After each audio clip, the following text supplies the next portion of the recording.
Wi-Fi works out today. We'll see how it goes. All right, welcome everybody to Word on the Street, powered by Lean Solutions Group. Trey Griggs here. I've got some people with me today live. This is our first episode where I'm not sitting in a room by myself. Wi-Fi works out today. We'll see how it goes. Because we don't want to get feedback on that. But anyways, so I've got Pete Kempf with me here. I've got Tony Darnell with me here, and then I've got TJ Knudsen, who's eventually going to show up. I don't know when. But he's going to show up here in just a little bit. We got Coleman Ruffin popping in here in just a little bit. John Sutton, what's up, buddy? Week 6, right? Week 6.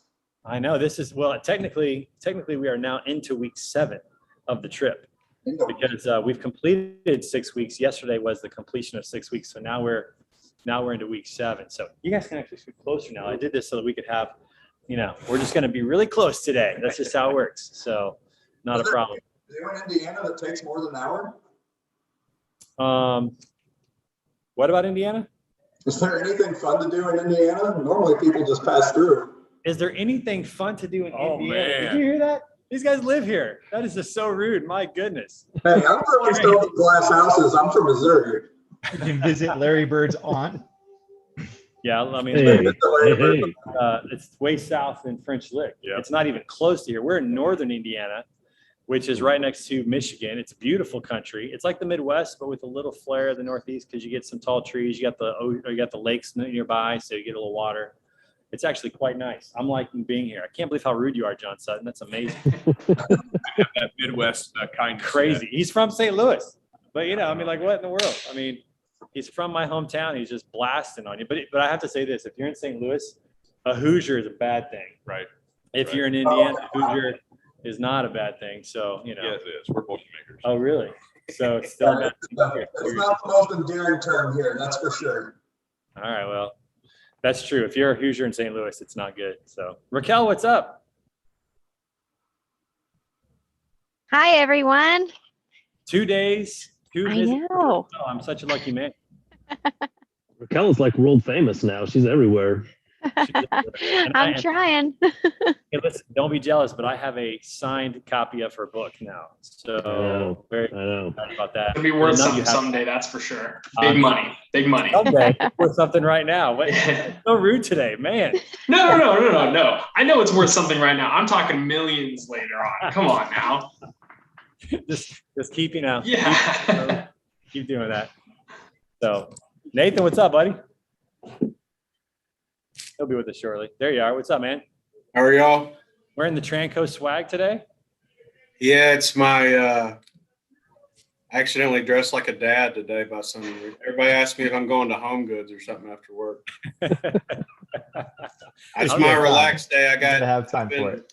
I Getting don't the golf. wear anything from Tranco, so very interesting. But anyways, so how's everybody doing, man? How's it going? Where you're living? What's up, Justin Shepard? We haven't talked in a while. What's going on?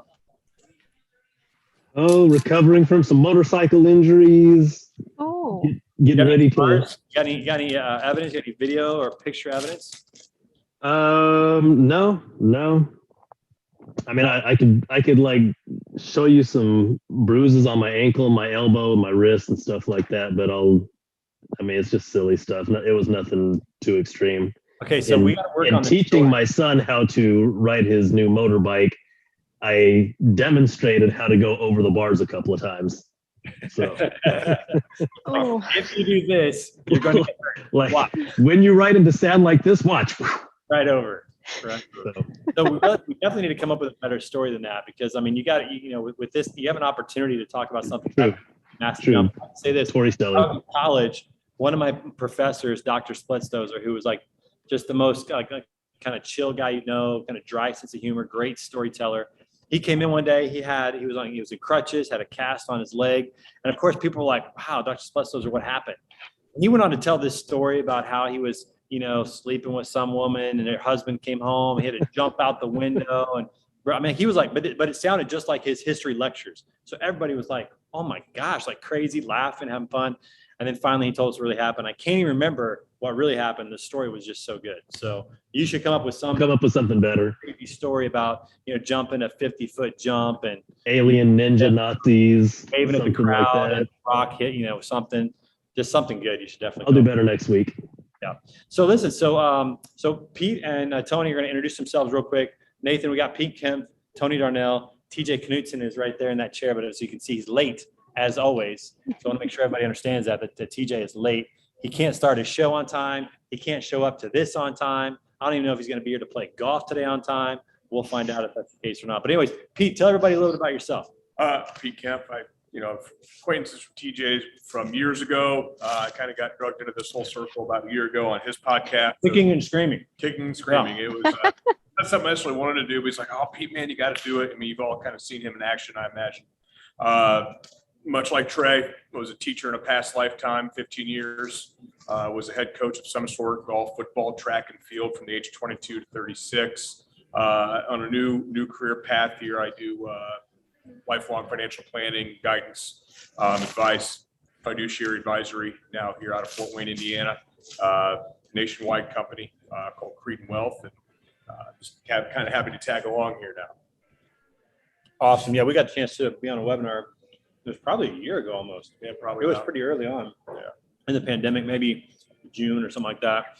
I got to talk about leadership, coaching, stuff like that. So I'm really excited to hear about some of your football stories today. And definitely, I grew up in Chesterfield, so I'm a St. Louis guy. Really? Hoosier transplant. So Really? I can tell you about the best of both worlds, man. I'm going to tell you. Yeah, So, you got. But how old were you when you moved? 12. Mm. So I formative years in St. Louis. So you know where Lafayette High School is. Then? Yes. Yeah. So my wife went to Lafayette. We live about 3 miles from there right now. So we're in Wildwood. So wow, great connection. Look at that. I didn't even know that. So all right, Tony, tell everybody about yourself. Hi, I'm Oh, Tony. first of all, Tony doesn't have any freight. So I don't have any freight brokers on the show. Don't try to get freight from him. He's a shipper, but he hasn't. So I am a shipper at Lippert, Plant 58 out of, I don't know how many plants we have total all over the country, but we're supplying the OEMs with parts they need to build RVs and boats and commercial vehicles. And at our plant, we have about 1,100 people and 25 trucks. And we just deliver locally on our own fleet. So Okay, that's now- why we don't have any freight. Now, you told me earlier that Lippert Components is responsible for 33% of parts that are in every RV that's manufactured in the United Yep. States. Is that right? It's approximately 35%. One of every 3 RV rolling down the road has parts from Lippert. So huge market share, big company. I'm like a kid in a candy shop because there's RV manufacturers all around here.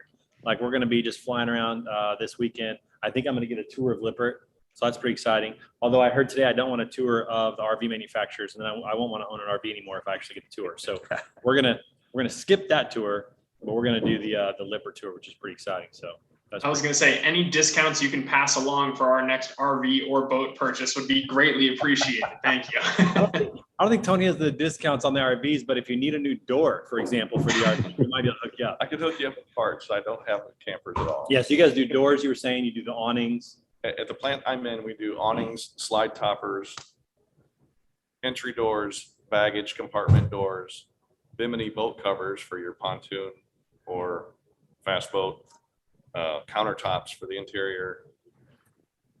And I think that's it. Nice. Only 7 or 8 commodities out of one plant. Yeah. So the doors. So my RV was manufactured really close by here in Elkhart, about 20 minutes away. And apparently a lot of things on my RV, Tony's responsible for. So if they break, at least know. In fact, we need to talk about that because one of my compartment doors is not sealing with water. So we might have to have a conversation on the golf course today about that. A guy can hook me up, give me some new seals or something, which would be good. So that's good. So as you can see, TJ's still not here. So we'll just keep track on that. Has anybody got the stopwatch running? Somebody time it now. We're 10 minutes into the show. He's still not here. And I'm going to take the over under of 35 minutes. I don't think he'll be He here was within the already next 40 minutes late Yeah. from So when he said he'd be here. I'm going to take the over. He's running on Chris Jolly time. Come on. All right. I was going to say we could have a real close bet on who's going to get here first, Chris Jolly or TJ, right? Who's going to show up first, Chris Jolly or TJ Knutson? That's a toss up. I bet A great coach. I bet Chris will show up just to say hi, make his appearance, and then he's moving on. But somebody definitely should text these guys and find out where they are for sure. I will say in the transportation game, it seems like I'm always being have something else come on my plate. So I'm always running late as well. So I kind of feel it, but Excuses for them. Fashionably late, though. Chris Jolly's not Fashionably late is good. anymore. He doesn't have anything come up on his plate like that. He doesn't move freight anymore. And I mean, he he gets a little sidetracked from time to time. So he has trouble, moving on. So we'll see what happens with that. But definitely don't give Chris Jolly any like excuses. Not at all. He's got it on his calendar at the same time every week, kind of work. All right, Nathan. Hey, so down in Chattanooga, tell me what's going on down there, man. There's a lot of acquisitions happening right now. I'm not hearing a lot about, companies in Chattanooga. What's good in Chattanooga, man? Hot, real hot, real humid. Had a body float down the river downtown. They found it yesterday with a lot of tourists. It was fantastic. On the freight side, staying busy, a lot of containers, a lot of crazy stuff going on with containers. I mean, we're up $27,000 right now on some of these carpet companies to get one container overseas, and they're fighting for space. We had a carrier, our customer, literally come up to our office yesterday. We didn't even schedule a meeting with him. He came up and said, "Hey, I really feel bad." We were like, "Okay, thanks. You still owe us for all this work we've done." He was like, "Well, I need to write you a check for that, and then I need to book these containers."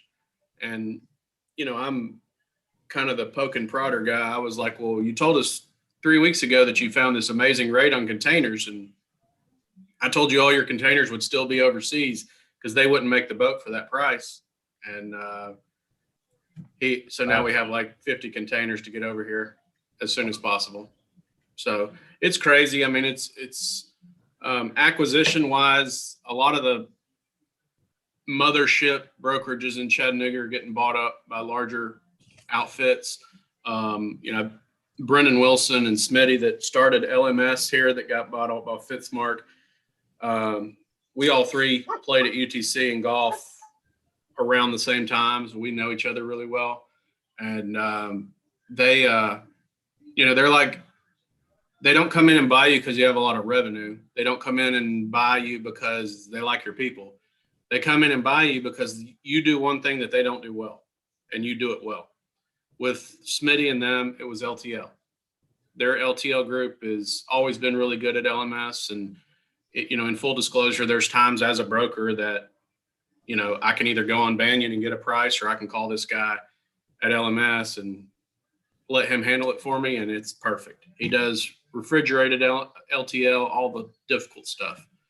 And that's what they're going after is, an Avenger got bought by Mode, and that was more of a open deck, drop deck situation is what they wanted. So they'll get that out of them. Those acquisitions seem like ages ago compared to, all the things that we're hearing about now. That was just like 2-3 months ago, and yet it's old news. Totally old news. We heard about. I really, all the new talk and all the stuff whirling right now, until it actually is on paper and signed and done, there's a lot of people talking. Till Texas and Oklahoma are actually in the SEC, I don't think it'll happen. You can talk about it, but it doesn't happen. Other than that, today's my relax day. I got club championship this weekend. So. You? Oh, nice. So I don't know if you guys know, but Nathan played golf in college, and so he's whipping his game back into shape. So I'll look forward to seeing that trophy on Sunday night. Send me a picture of that. Yeah, I'm playing with a guy that I played against in high school, is in our threesome. And when I was at UTC, he played at Jacksonville State, and we still play against each other. And then the other guy is right below the Corn Ferry Tour is in our group. So we should have a fun group. One of the keys to success in golf is just not caring about like consequences and results. I got to say, you fit that to a T, man. I think that you're going to play well. You just don't. Well, my secret when I play is if I was a pro golfer, my sleeve would say Adderall on it. And when I play golf, I don't take one in the morning just because it makes me overthink everything. And I like to think positive thoughts. And on the weekends when I play competitive stuff, I don't take it just so I'll. Yeah, you probably play that too, I would bet. I bet you don't waste much time in the ball. It doesn't say avoid the beach with you? That's not what your go-to golf is? No. Getting sand up in the course I play at, the course rating is like a 70. It's close to a 77 when you play the tips. It's one of the toughest courses. It is the toughest course in Tennessee, but it's got a lot of other ratings as well. And it's got more bunkers. Hell, I should start a maintenance company for everything I rate. Yeah, we're having our golf tournament in November. We can. That's where I'd like to. That's if we have a get together, that's where it needs to be. Make TJ play from the back. The back is definitely the back. I remember they had 7 nationwide events there, and Oh, Boo wow. Weekly won one, Brent Snedeker won one, and Oh, wow. you know, Luke List still a member there. Yeah. Steven Yeager's a member there. Keith Mitchell's a member there. Harris English is a member there. It's a good spot. Nice. That's cool. We definitely need to play that whether the tournament's there or not. Sure. One Hey, we quick got question. people jumping in. We got Aaron Smetic joining. Nico is joining us as well. Good to see you guys. Of course, you guys beat both Chris Jolly and TJ Knutson today. TJ is actually supposed to be here with us, and he's not even here. An empty chair over there is TJ's chair. So just keep that in mind. So just keep track of that. We're keeping track of time. We're 17 minutes in, and I got the over/under at 35 minutes for TJ showing up, and Chris a little before that. So we'll see what happens. Chris is Aaron, on I'm just board. happy that Aaron is here because I have seen Aaron liking and commenting on so many of my posts, and I've never seen her in person. So I'm just glad to see her. and she currently can't see you either because your camera's off. So turn it on. But listen, so Aaron, it's good to see you. I'm glad you jumped in. Sorry they missed you in Pennsylvania. You could have come up for our hike yesterday if you'd have caught a ride with Raquel, and we could have been hiking at Lake Erie. But unfortunately, that didn't happen. But anyways, Nico, you need to know this. Aaron's nickname is Time Bomb, so don't piss her off. All right, we've seen her with her kids. It gets a little crazy, so just keep that in mind. All right. It's a little crazy from time to time. Hey, so let's pause for a second. I want to go back to something that Nathan said. We got Pete here, football coach, former football coach, obviously into sports. We got a lot of people here into sports. Let's talk about this Big 12 secession going on between Texas, Oklahoma, and what's going to happen. So this is so funny. Texas A&M goes to the SEC. Mizzou goes to the SEC, right? A lot of people were saying you're never going to make it in the SEC. You're never going to do anything over there. They've held their own. They've done decent in those conferences. Now Texas and Oklahoma wants a piece of it. What's the future of this? Are they going to get into the SEC, number one? And if they do, what does that mean for the Big 12? They'll get in, first of all. Big 12 is going to have to make some moves. I think they'll pull some Pac-10 or Pac or whatever it is now. I don't even care about them. Sorry. Get Colorado back? The Western people, they'll pull them in, trying to get some, maybe an Oregon or something like that, pull some stuff in. What's really going to go crazy is the ACC because they got Clemson and they want to try and compete. Well, they're going to have to pull some schools in. And I really think they're going to give Notre Dame that sink or swim option. Like you need to be full-time Do all with sports. us or you're Mhm. out. The Notre Dame thing is my kicker, but I think you're going to see the ACC try and jump back on it. But it all stems from the Bryce, the sophomore at Alabama, that new NIL agreement that's come out. He's already got $1 million $1 deal. endorsements, and he hadn't even thrown a football. $1 million, and he's never thrown a ball. We played in the wrong era. I mean, I know that He's we're just throwing college football. golfers, but I would have put some on my shirt, or my hat, or I started wearing stuff. I don't know. I would have tried to figure something out. You were right. He has thrown footballs, but it was in the fourth quarter against the Alabama School for the Deaf and Blind. But he has.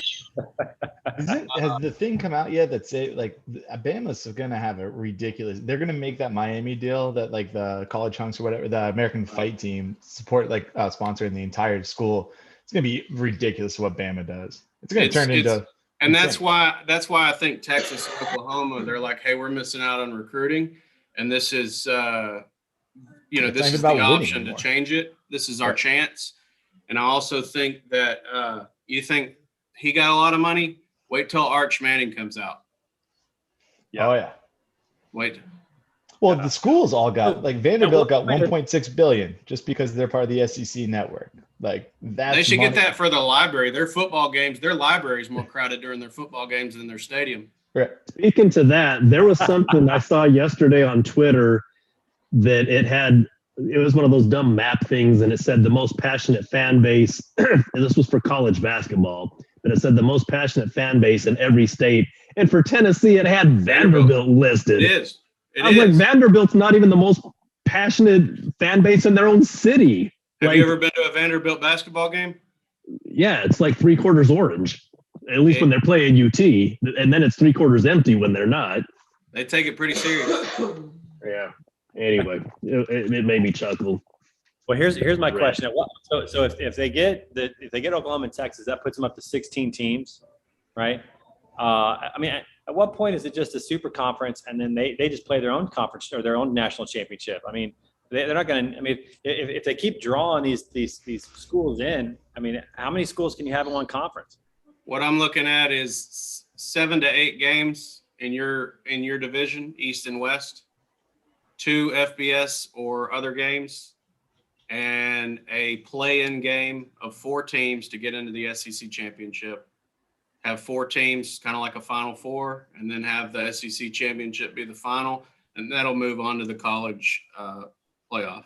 Yeah, that's what a I lot of think. football. That's a lot of games. I mean, that puts If you you like. break down the games, that's the same number of games they're playing now.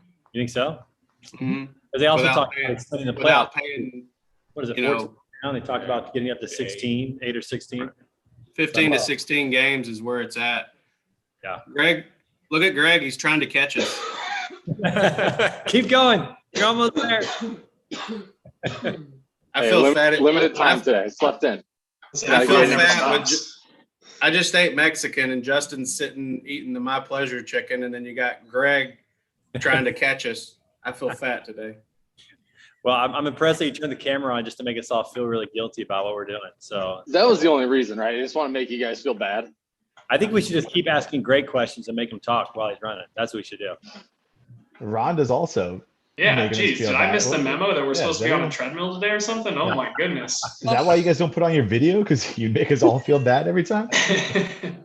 That's got to be it. If you don't put on your video, Trey yells at you.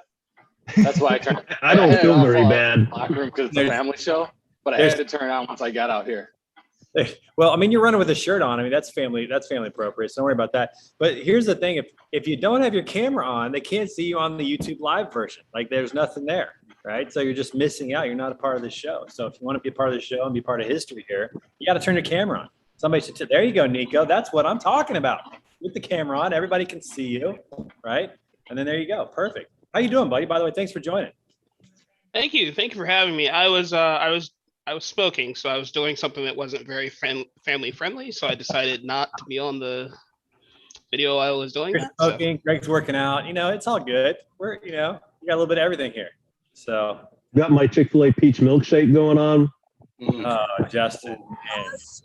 One of our goals on this trip, by the way, was to not eat fast food because first of all, it's super easy to do. But second, we want to eat the food of the local restaurants and kind of get a flavor for that. So we've gone without any fast food. Although last night driving here, I found out that 2 weeks ago, my wife and daughter caved and didn't tell us. They went to McDonald's for lunch, didn't say anything, threw it all away before they got back. So I'm feeling quite betrayed, but we haven't had any. Relationships built on trust. That doesn't mean much these days. I know. We passed the Chick-fil-A 2 days ago, and I was like, oh, man, that sounds good. I was like, but we're not doing it. We're not going to cave. And you could just see the look on their faces like, we already did. I love that they just threw away the evidence. They're like, you ain't catching me. It's gone. It never happened. But that's Ray, do you have Shake Shack where you're at?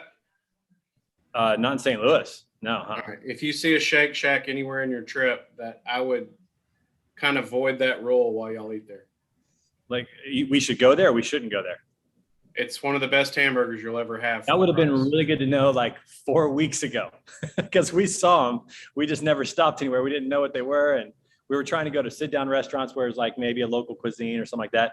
I totally blew it. That's disappointing. So I don't know what to say about it. If you have a 25-minute segment on CBS Sunday morning about hamburgers and it's one restaurant, you know it's good.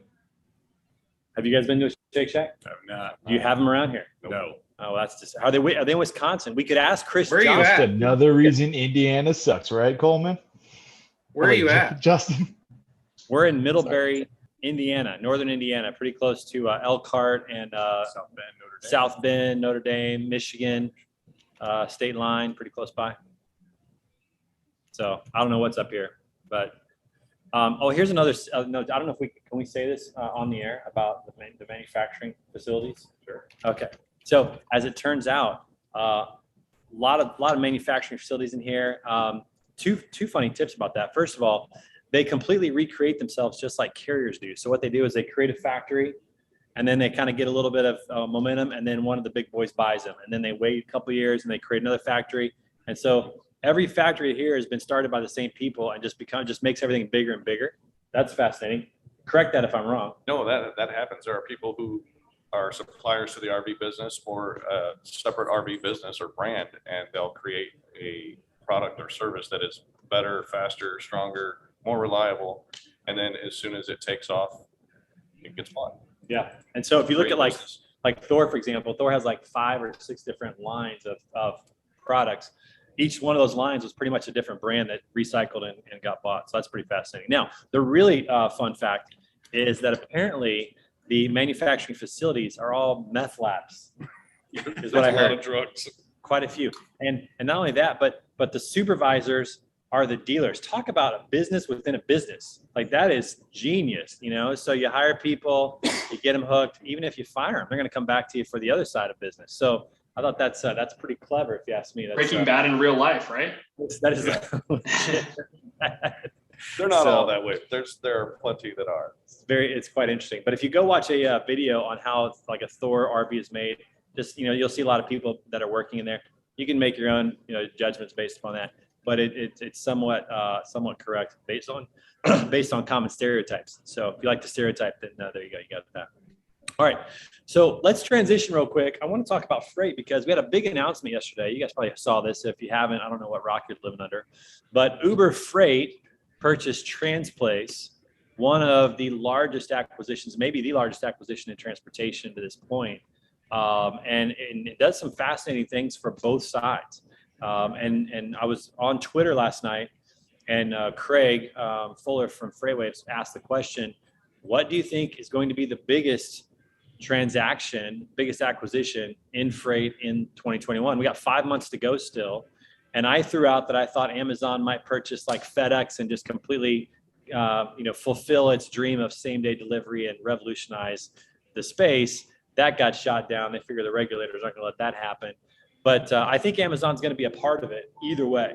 So the question is, what do you guys think about, first of all, this transaction? What does it do in the industry? And 2, what do you guys think is going to be the biggest transaction that we see in 2021 in transportation? I think actually if it actually happens and Home Depot charters their own boat, that is game changer, biggest thing to affect transportation nationally. Just because if you can get your own ship and charter your own ship, there's no restrictions. The second biggest thing is if you travel 41.8 miles south, there'll be a big transaction at Shake Shack. You're 41 miles from one. Shake Shack? Yes. Okay. That might be the biggest transaction right there. I mean, Yeah. we've been holding out this whole time for that. So thank you for doing the research on that. So, I mean, I don't know much about cargo freight. I mean, what's the process of them getting their own ship? Are they going to need to build a ship? Are they going to partner with a company that has them and just? They're going to go into a shipyard and say, instead of paying $25,000 per container, and this ship holds 125. The biggest ships are 70,000 containers. So if you take an average ship, 40 to 50,000 containers, and you look at $25,000 per container, you're talking a lot of money. If they walk in and say, but it's just like going to Las Vegas, you're gambling, right? If I walk in and say, I'm going to give you $20,000 for each container and I'm going to fill it up myself, all you're doing is chartering the boat. Yeah. They can go to any port they want. They can go anywhere they want. They'll shop the market domestically and say, drayage wise, when these containers get pulled, is it cheaper to transload it? Is it cheaper to run intermodal to a destination?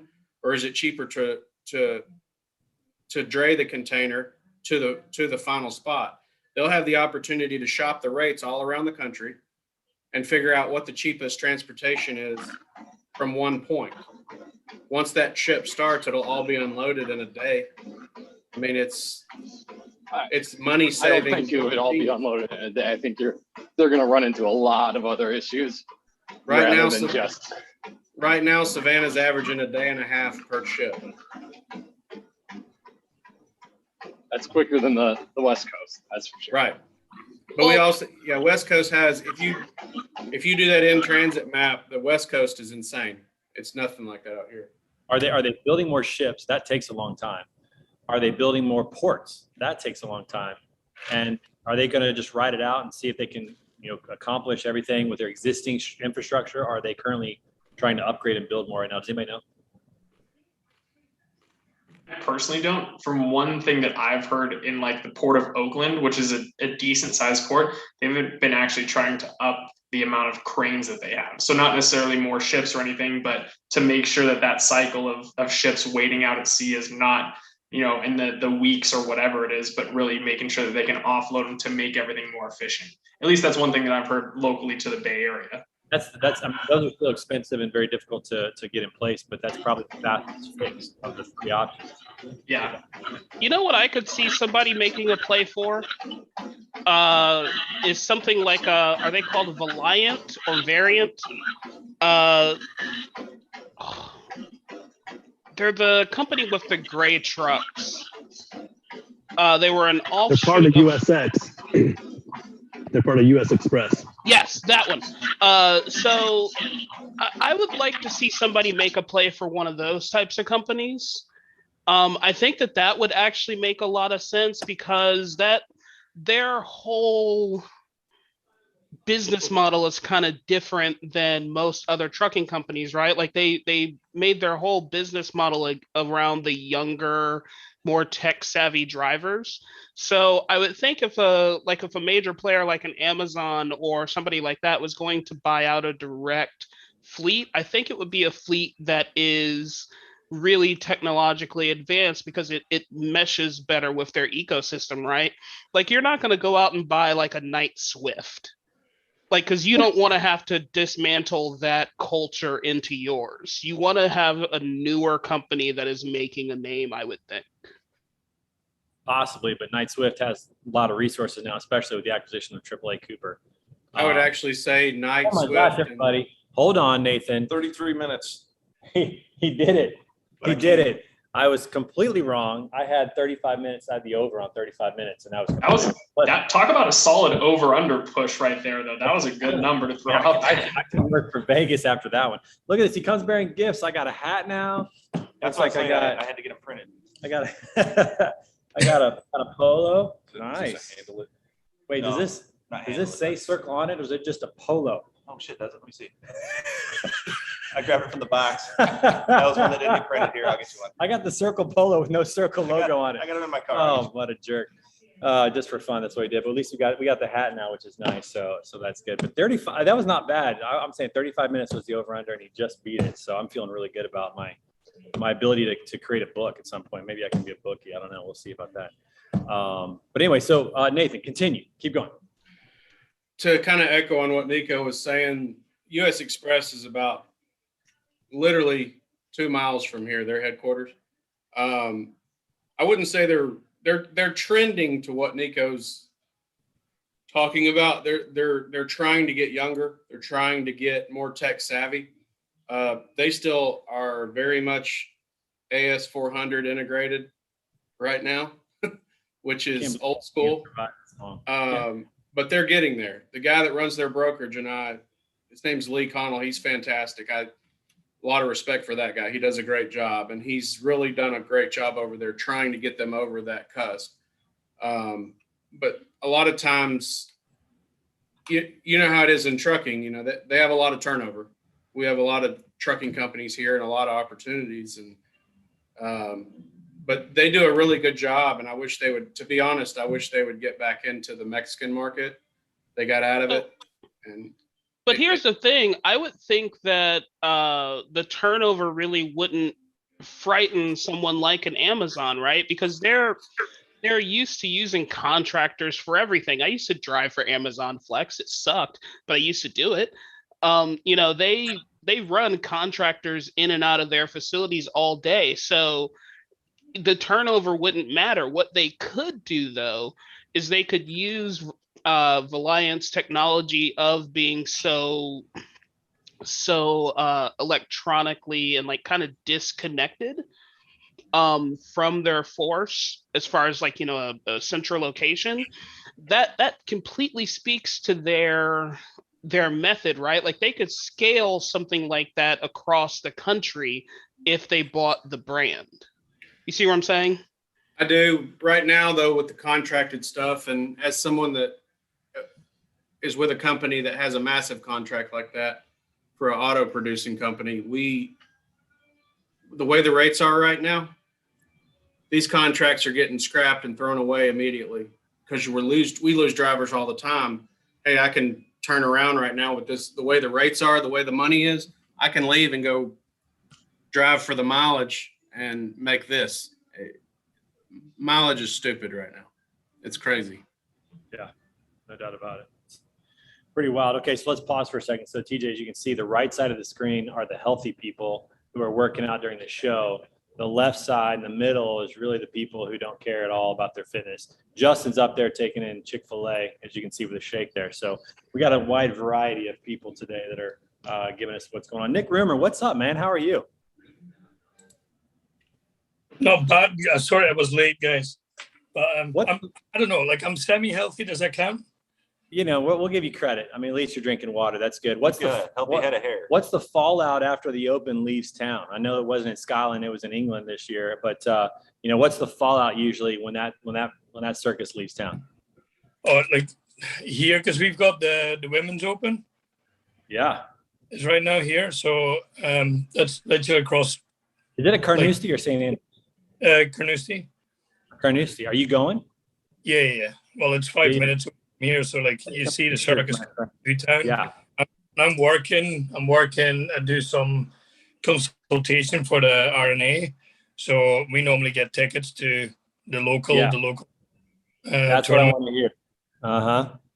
Yeah, that's what I want to hear. And next year, the Open is at the old course at St. Andrews. So yeah, I'm scouting, and we're going to make that happen next year for sure, which is good. So I have half of the, or is it 2/3 now? I don't know. What's the standard? It's 2/3 now. They're eliminating people from the show. I've got 2/3 of the Hold My Beer crew here with us who just celebrated their 1-year anniversary. I mean, officially last week, but kind of yesterday. So tell us a little about where our Hold My Beer, Hold My Sandwich, whatever you're calling it. And where that, this is Hold My Sandwich. That's okay. All right. Very good. So tell us a little bit about where that show is going. What are you guys going to do with that? Well, when we first started, I mean, Brandon Buffet was kind of that guy, got us on some podcast platforms, and with him and what his situation, we kind of just kept going with what we were doing. But Will's come on, and Will Jenkins has a lot of experience in that. He's got like some plans to basically really start to marketing, push it out there more platforms, more involvement, and it should be a pretty fun ride here this week. So. You guys think you have the right crew now? Because I know you've had quite a bit of turnover on that show. There's a big churn rate. I'm not sure what attributes to that. It could be leadership, or I don't know what it is. But do you feel like you have the right crew now for the show to go forward? I believe we do. When we first started with with Nicole, with Brandon, being a broker, Tony and Schiffer, and me on the asset side, and adding Nicole. When Nicole left, we added Rhonda. But the thing is we could look at it as turnover as in, bad leadership, or turnover as in we're developing people. So I'm bringing people in, I'm grooming them, and people want them, and there's nothing we could do about it. Nicole comes in, her company starts blowing up because of me.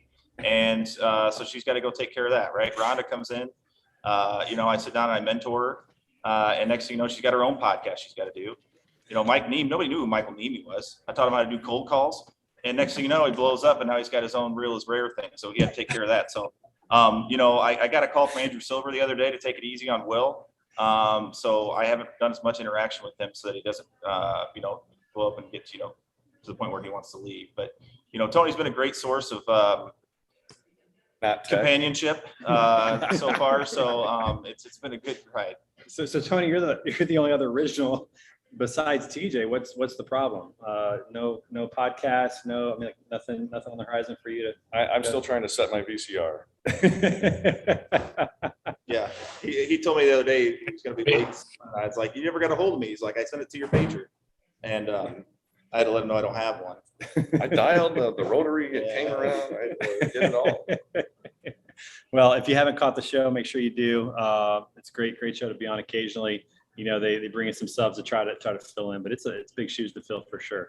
But anyways, thanks for showing up, man. I appreciate it. So we're gonna play golf today. It's gonna be a little 2v2 for at least 9 holes. I think that Pete might have to leave early today, but it's 2v2 for 9 holes. And have we created the team yet? Do we know what we're doing here? I mean, do we want Tony and I to continue the victory march from Vegas, and you and Pete go together, like, or do we want to shake it up? And what do we think? How worried are you about your ego? I guess that's my question. Oh, I'm not worried about it at all. Okay, then yeah, I mean, it could be me and Pete then. right. Okay. Yeah. Perfect. Okay. So just to give you guys a little heads up, about 5 months ago, Pete and I, with a couple of wonderful people from CL Services in Atlanta, won the inaugural Lean Solutions Group Mastermind Golf Tournament out in Vegas.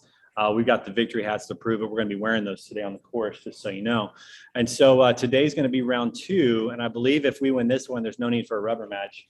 So we'll see how it goes. Well, and by the way, I'd like to throw this out there. Trey, Number one, I'm pretty positive they cheated. Number 1. Number 2, Trey set the teams. So there was some guy over there on his team named like Smiger Smuds or something like that. Like, come on. We all get it. And number 3, there was a pro, right? The pro went around and he played with people for like a certain amount of holes. Well, he didn't get to us till last. So we got like 1 hole with him. He probably played 9 with Trey. Yeah, because but they Trey had talked me. his ear off and was sponsoring him. So, and Tony's there. Who knows what Tony's doing? But I hey, good offset the guy. pro for sure. So I don't think it was fair. Today will be fair. We'll see how it goes. What to do is if you beat Trey, hand him over a T-shirt that says "Handle it." I'm still waiting on that. It hasn't shown up. I ordered it like 5 months ago. I know I haven't seen that one yet at all, but most of that was true. I did set the teams. So that's true. I took Tony because he said he sucked. And I thought, okay, well, I'm decent. This should, kind of work it out. I hit a house. You did. And this was in the desert. Like we were in Vegas. I don't even know how it happened. I mean, we weren't even really near houses. So it was really impressive. And then the pro did play with everybody, played 3 holes with us, happened to be on a par 5. We happened to eagle it. I mean, things happen. We happened to win by 1. So, I mean, I don't know. I'm not sure what happened, but the timing did work out well on that. So we'll be sure to give you guys the results. Now, I do know that a lot of people are running and working out. I mean, should we stretch? I'm feeling guilty. Like, should we get up and do a little stretching for this, or should we wait and do that after? I mean, Just get up there cold, swing as hard as you can, but make sure somebody's taking a video of it. I was on my fitness app the whole way here. So, oh, you were? So I should be good. Perfect. You should be good. Nice. Maybe a couple 12-ounce curls, but not for Trey. That's gonna happen. That's gonna happen. Bring that golf group to Chattanooga. Oh, we'll be there. That's for sure. We'll definitely be there. It might be round 3, actually. That might be, because I mean, about every 5 months we tend to play a match. So that might be round 3 when we get to Chattanooga. So since we're on golf, I got to throw this out there. So how many of y'all are bowling fans? Bowling? Like PBA bowling? Like, I like beer. I do like some of the highlights because some of those guys are crazy. Like Parker Bone. Same. Parker Bone is in the So PBA Hall of Fame. He's got the funniest name in the world. I was close to here is Huntington, Indiana. And in I was a lackluster golf coach there for a couple years. And the best player I ever coached, and by coach I watched him play, his name was EJ Tackett. Great Does name. anybody know? He's like now the 2-time PBA National Player of the Year. Never heard of him. So golfers, man, just trying to help. I didn't do crap. I watched him play really good golf. So like, Now, I don't know about that, but there is actually on YouTube a video of a guy. Who's the guy that he like yells at the crowd after he throws a strike? You know who this guy is? I think it's Bill Murray. Oh yeah, I know who. That's sad that I don't even follow PBA. I know who you're talking about, Trey, but I don't know the 2-time champion. Like that's bad. That's a great video. Somebody look that up on YouTube and put it in the chat so everybody can enjoy that one today. That's actually quite enjoyable. Anybody know who Parker Bone is? I know who Lebowski is. Yeah. Yes. So Google Parker Bone. First of all, the only reason I know him is because his name's like there's certain things I'm still too immature for, but his name. But he's in like the PBA Hall of Fame. So look him up. Parker Bone. Parker Bone. Yeah. Okay. PB. trying to figure out what we're known for here. So since we're digressing a little bit and talking about immature things, I'll throw this one out there. So in college, I had some really good friends who, you guys might know this. Sometimes when you got a group of friends, you start creating your own vernacular, your own language, Correct. your own words that really make no sense to anybody, but make sense to you. And one of my friends, so this just reminded me when you said Parker Bone and immaturity. One of my friends, anytime there was a word that ended with an ER, he would say this. He'd say, Parker, I don't even know her. Like, that's what he'd say every time, no matter where we were, public, private, didn't matter. That came out of his mouth. That just reminded me of that. So Oh, he takes an ER word. he takes an ER word. Parker, I don't even know her. Like So like it's we're at work and somebody says it's lumber. it's totally ridiculous and immature. And I apologize to all the ladies on the call today.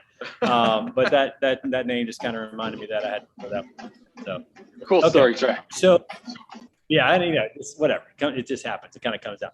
All right, so let's get back to some real talk about transportation a little bit. So we talked a little bit about Uber Transplace, that transaction. Anybody else have any ideas on the biggest transactions you think we're going to see here? And you missed this question. Biggest transactions that we're going to see here in 2021. Craig Fuller threw this out on Twitter last night, and there were some interesting takes on that. If you want to look up his Twitter feed, that's true. What do you think? Circle buys Landstar.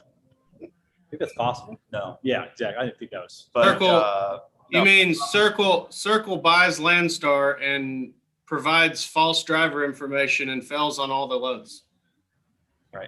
So we'll buy Landstar, but when we buy them, it won't be under their MC number. There you go. It'll be, There you go. yeah, it'll be a contracted owner operator agreement. Yeah. And we won't accept MacroPoint. So, There you go. Nice. but no, I think you're going to see a lot of just the rumblings I'm hearing, a lot of mergers of midsize. So, I mean, you're going to see some big ones, but I think those are going to be the first steps. I think they may have like the ability to do it a little bit quicker. So I think a lot of midsize brokerages are going to merge, or midsize purchasing smaller. I think you're going to see that. You may not hear as much about them, but I think you're going to see quite a bit of that. Yeah, I mean, consolidation is accelerating. Yep. Probably faster than any of us would even have imagined. Because think I mean, it's you're wanting to go from model to model, right? Something that's kind of almost on your same structure, so it's an easy transition. I think that's a key. But Yeah, I mean, in 5 years, how many major brokerages are going to have 85, 90% of the market share? I mean, which five are going to be the largest? I think it's going to happen where they're just going to keep, kind of working together, and it'll be great for technology because I think they'll have more resources to keep pushing technology and create some systems. But I love it. I love it when they get really, really big because it makes us smaller to medium-sized brokerages look fantastic because we concentrate on customer service and not numbers. there's always going to be that. I mean, there's always going to be the ones that yeah, value that's customer true. service. That's where we found a lot of success at Circle, really honestly, is not taking business, but sometimes. But when you meet with somebody and they're already saying, we didn't like that. We went with a larger one because they sold us on their tech or they sold us on their Price platform or of some whatever. sort, but the service is terrible and we need more of that. And that's where we've kind of excelled. Yeah, I've always used the mentality that your 30,000 loads that you're putting through the system a day mean nothing to anybody. But if I'm putting 100 through the day in myself, each one specifically means something to me, and I'm going to take a little bit more care and love for it. Yep. Yep. I would like That's to, I think Arrive, you don't get an evaluation and an investment like that and not do something. They're going to do something. Yeah, I mean they're very aggressive, and I'm sure that somebody's going to jump in and see what they're doing and want a piece of it. So, but it's accelerating like crazy. So I mean, you think we got 5 months left, and things that happened 2 or 3 months ago, like we said earlier, are old news. So it'll be really interesting to see what are the next ones that drop and where this industry goes. Moving into 2022, and especially as things don't really change from a landscape. The entire landscape of transportation continues. I think to you're be going to see more pretty similar. mergers with trucker companies, to be honest with you. I think trucker companies, I think a lot of them have money now, and I think they need trucks. And if you want to get a truck right now, good luck. So why not buy a company that's already got them? You think they'll do something like Knight Swift did with moving into a new segment like LTL, or do you think they're going to just I think increase their fleet size? I think they're going to increase their fleet size. They need drivers, they need trucks, and they can't get either. So I think that's one of the. How do you think drivers are going to respond to that? If a company gets bought, different culture. I mean, it's hard enough to retain drivers right now. Oh, they're on the road, so culture really isn't interesting to them. Literally, I mean, whenever I talk to drivers, their main thing is they want money, opportunity, and communication. So as long as basically the operations don't change, they don't. As long as they're going to buy them, get just let paid them well, know. they have opportunity to get paid well, and they're being communicated with. That's all they. Yeah. I'd really like TIA to get in with the government and kind of limit insurance requirements on a brokerage having their own assets. It makes sense for a brokerage to be able to have assets, but the cost right now is so high when it comes to insurance and liability that it just makes it not worth it. It'll get you a customer or two, but it'll also provide you a truck in a pinch. And so like at Circle, that's what, what we did is we actually, separated the two. So there's Circle Logistics and Circle Transportation, just for that fact, it's all under Circle Holding. But it's something we had. I've got Tranco National here, and then I've got Tranco Logistics, which is trucking. We have 600 trucks, 3.5 million square feet of warehouse. And then I got Tranco Global that does international because there's no bonding on international freight. You just hold the freight until they pay you. All right, well, listen, yeah, go ahead. Last one, go ahead. Because I think it's going to be interesting also just to watch the railroads. I mean, who would have ever thought CSX would buy quality carriers? So let's see what the railroads might be up to, but see if they start buying up some truckload carriers. I mean, who knows? Yeah. It's wild out there. I actually wondered why that didn't happen. Like why someone wouldn't go after having both. Like a CSQT buying out a dry van or like a flatbed company. Like I don't understand why that doesn't happen more. Mm-hmm. Like if you own the trains and then you can own actually delivering those containers as well, that would seem like a killer market niche. Yeah, I know that. What happened? Go ahead. Sorry. Oh, you're good. Every time you talk, Trey, I talk. I'm just letting you know that. I think that's I do it on purpose. Yeah, I think that's a strategy. Like, Trey's about to go. Let me get in. Quit working out, Greg. Well, They were. go back on mute. Sorry. What I was going to say real quick is when Coyote, when they sold out to UPS, the quoting for intermodal containers changed. Everything in the world changed because you got a price that Coyote's sitting there quoting on a container that they own. I mean, competition disappeared. Yeah. Yep, we'll have to see kind of what happens in the coming months, but it's going to be pretty fascinating. Okay, so we're 7 minutes away from our golf match here, so we're going to end the show today with a little bit of This Week in Pictures, but it's going to be different this week because I'm on the road. Sometimes things don't work out, and of course I tried to create albums today on my computer. It didn't happen, so I created on my phone. So I'm going to share with you a couple pictures on my phone about what's happened this week. And then, of course, coming up really soon is going to be the final overview of the RV trip. And if you haven't been able to catch the blog, go to TreyGriggs.com. You can read some of the blogs from the trip and kind of what's been happening. So be sure to check that out. So, all right, here we go. A couple pictures from the phone. It's going to be old school today, but this is how we're going to do it today. So, all right, so this was in New Hampshire. Beautiful spot in New Hampshire. We went to a place called Falling Waters Trail, 4 waterfalls. And literally, we were climbing up the waterfall. That was the trail. It was the craziest climb that we've been on, but it was pretty fun. So I had a good time with that. Let me go the other way. Sorry. Something about New Hampshire we didn't know. It's like the home of covered bridges. They've got covered bridges like in a directory. I mean, you can like know where to go to find them and see them. They're all over. Some of them are original, some are rebuilt, but absolutely amazing. So we got to see a lot of those. That was pretty cool. I'm trying to get the glare off for you guys. These are my daughters sleeping on the couch in the RV. Enjoying that. So they usually don't play this nice, but they were sleeping in the same bed. Crazy. My daughter Naomi got to hold a snake, which this is a pretty funny story. So my daughter Naomi and my wife were walking ahead of us about 50 feet. My Hannah and I were walking behind them at this place called Church Street in Burlington, Vermont. If you haven't been there, it's amazing. A lot of great shops, great restaurants there. And it's a street that's been converted into a walkway. No more cars. So it's a really cool place. Well, anyways, we're walking 50 feet behind Tammy and Naomi, and we're getting up there. And there's this guy who's got a little crowd around him, and Naomi's just excited because she sees a snake. Well, my wife is terrified of snakes, so she literally walked away, like was walking away from Naomi. This guy who's holding the snake is like, "Do you want to hold the snake, honey?" She said, "Sure, yeah, I'd love to." And he goes, "Okay, are these your parents right here?" There was a family standing next to her. She goes, "No."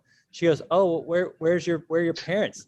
Like my wife was nowhere to be found. Like she was so far away. I finally walked up and I said, "Oh, that's my daughter." And so it's fortunate that I got there, but it was pretty bad that this guy on the street giving my daughter a snake didn't see any of her parents nearby. So kudos to my wife for a Mom of the Year nomination right there. And then we had a great dinner right there on the Church Street, this little restaurant called Sweetwater. So it was enjoyable. The darn good nachos are definitely worth it. So darn delicious nachos. So if you go there, make sure you grab that. We got to go to Niagara Falls and see that for the first time. So some pretty cool pictures at Niagara Falls. Incredible. Probably 30 minutes. Stood there and just watched it. Water just continually pouring over the falls that are 180 feet in height. Something really amazing about this is that I didn't know this, but people, go over the falls intentionally. And the first person to survive going over the Horseshoe Falls was 63, former school teacher, and went over the falls with her cat, and they both survived. So I thought that was pretty incredible. But there's been several that were not so fortunate trying that out. If you look up there at the falls, like it doesn't even look real. The falls are coming down from the sky, essentially, is what it looks like. So it was a really neat viewpoint. We had to go down to the bottom and hike up a little bit. So that was pretty cool. That's Hannah and Naomi there, enjoying that. There's a little family photo as we hiked up there to get close. So that was pretty cool. Some good exercise as well. This is Nikola Tesla, who, as you guys know, is the founder of the electromagnetic conductor, creating electricity from motion. And so that's what obviously Tesla is named after. And this is a really big statue, one of the biggest I've ever seen. My daughter's decided to jump up on the book. And so we got a little picture of that. Pretty interesting. This is Raquel.